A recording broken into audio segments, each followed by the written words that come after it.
श्री राम जय जय राम, जय राम जय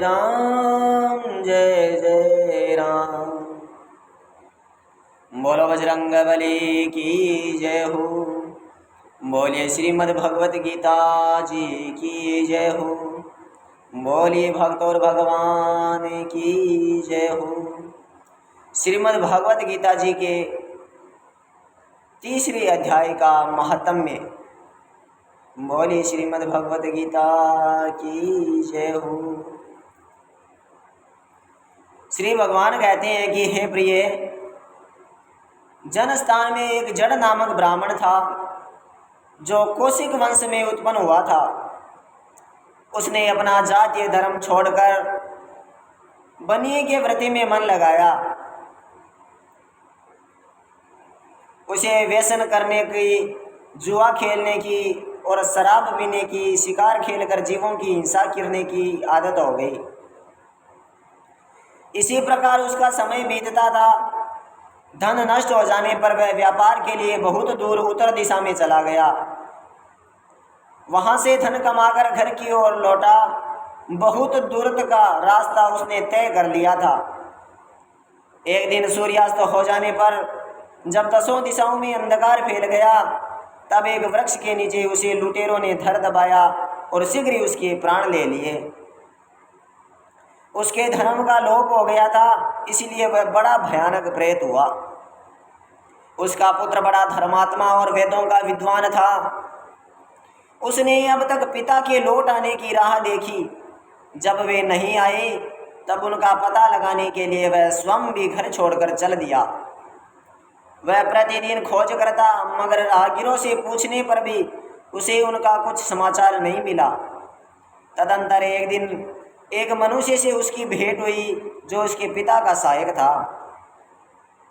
उसे सारा हाल जानकर उसके पिता की मृत्यु का बहुत शोक किया। वह बड़ा बुद्धिमान था।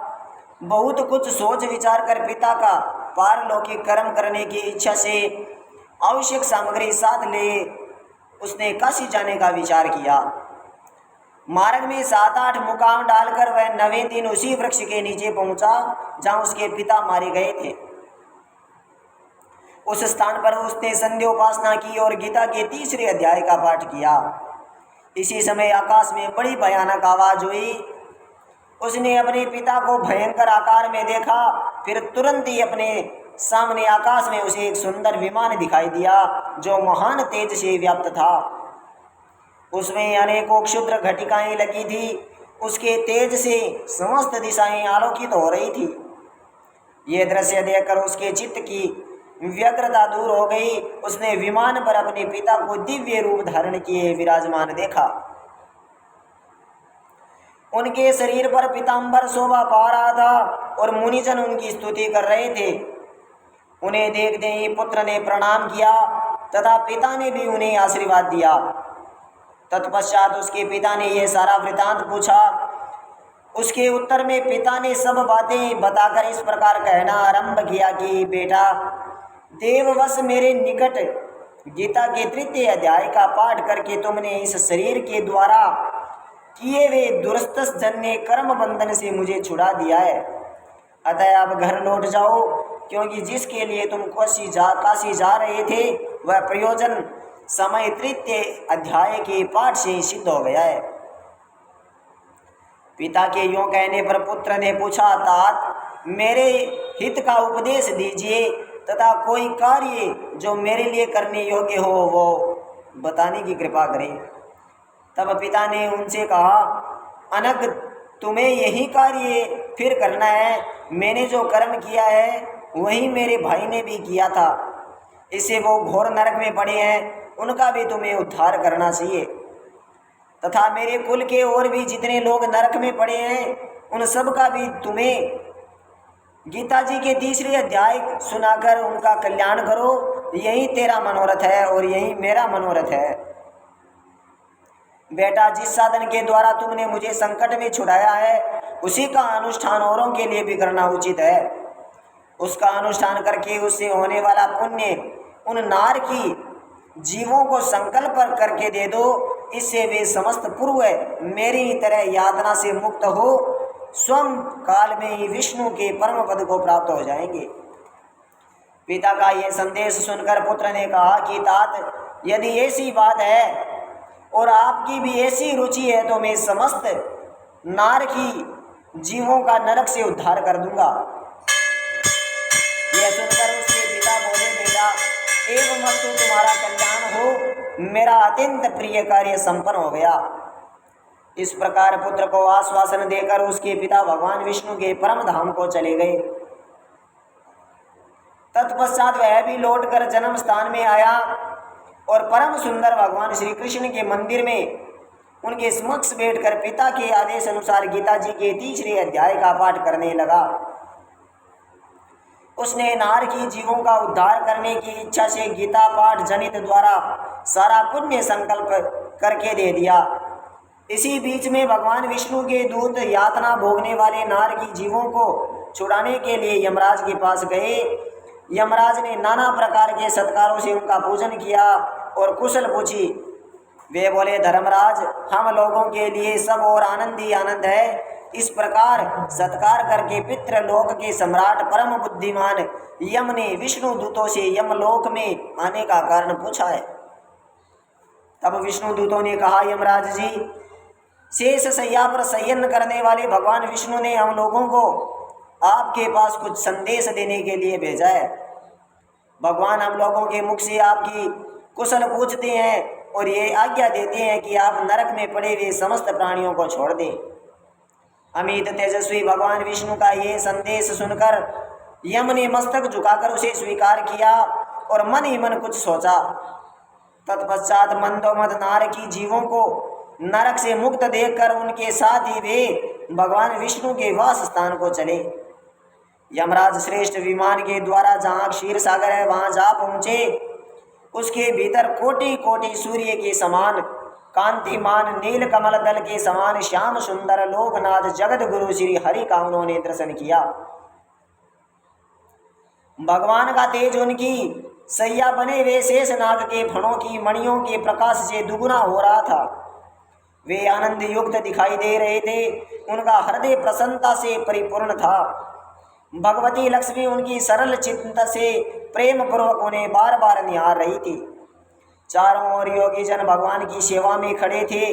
उन योगियों की आंखों के तारे ध्यानस्थ होने के कारण निश्चल प्रतीत हो रहे थे।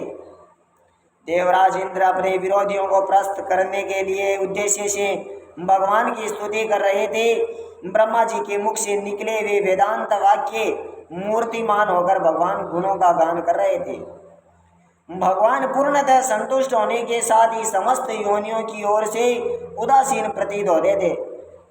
जीवों में से जिन्होंने योग साधना के द्वारा अधिक पुण्य संचय किया था उन सबको एक ही साथ वे कृपा दृष्टि से निहार रहे थे। भगवान अपने स्वरूप भूत अखिल चराचर जगत को अनंत पूर्ण दृष्टि से अमोदित कर रहे थे। शेष नाग की प्रभा से उद्भासित एवं सर्वत्र व्यापक दिव्य विग्रह धारण किए नीलकमल के सदृश श्याम वर्ण वाले श्री हरि ऐसे जान पड़ते थे मानो चांदी ने घिरा हुआ आकाश सुशोभित हो रहा है। इस प्रकार भगवान की झांकी देख करके यमराज अपनी विशाल बुद्धि के द्वारा उनकी स्तुति करने लगे। यमराज बोले, संपूर्ण जगत का निर्माण करने वाले परमेश्वर, आपका अंतःकरण अत्यंत निर्मल है। आपके मुख से ही वेदों का प्रादुर्भाव हुआ है। आप ही विश्व स्वरूप है, इसके विधायक ब्रह्मा है। आपको नमस्कार है। अपने बल और वेग के कारण जो अत्यंत द्रुत प्रतीत होता है, ऐसे दानवेंद्रों का अभिमान चूर्ण करने वाले भगवान विष्णु को नमस्कार है। पालन के समय सत्यमय शरीर धारण करने वाले विश्व के आधारभूत सर्वव्यापी श्री हरि को नमस्कार है। समस्त देहधारियों के पातक राशि को दूर करने वाले परमात्मा को प्रणाम। जिनके ललावट व्रती नेत्र तनिक खुलने पर भी आग की लपटें निकलने लगती है, उन रुद्र रूपधारी आप परमेश्वर को नमस्कार है। आप संपूर्ण विश्व के गुरु आत्मा और महेश्वर है। अतः समस्त वैष्णव जनों को संकट से मुक्त करके उन पर अनुग्रह करते हैं। आप माया से विस्तार को प्राप्त हुए, अखिल विश्व में व्याप्त होकर भी कभी माया अथवा उससे उत्पन्न होने वाले गुणों से मोहित नहीं होते। माया तथा मायाजनित गुणों के बीच में स्थित होने पर भी आप पर उनमें से किसी का प्रभाव नहीं पड़ता। आपकी महिमा का अंत नहीं है, क्योंकि आप असीम हैं, फिर आप वाणी के विषय कैसे हो सकते हैं? अतः मेरा मौन रहना ही उचित है। इस प्रकार स्तुति करके यमराज ने हाथ जोड़कर कहा कि हे जगतगुरु, आपके आदेश से इन जीवों को गुण रहित होने पर भी मैंने छोड़ दिया। अब मेरे योग्य और जो कार्य हो उसे बताइए। उनके योग कहने पर भगवान मधुसूदन मेघ के समान गंभीर वाणी द्वारा मानो अमृत रस से सींचते हुए बोले कि हे धर्मराज, तुम सबके प्रति सम्मान भाव रखते हुए लोगों का पाप से उद्धार कर रहे हो। तुम पर देहधारियों का भार रखकर मैं निश्चिंत हूँ। अतः तुम अपना काम करो और अपने लोक को लौट जाओ। यूं कहकर भगवान अंतर्ध्यान हो गए। यमराज भी अपनी पुरी को लौट आए। तब वह ब्राह्मण अपनी जाति के और समस्त नार की जीवों का नरक से उद्धार करके स्वयं भी श्रेष्ठ विमान पर श्री विष्णु धाम को चले गए। बोलिए श्री विष्णु भगवान की जय हो। बोलिए श्रीमद् भगवत गीता जी की जय हो।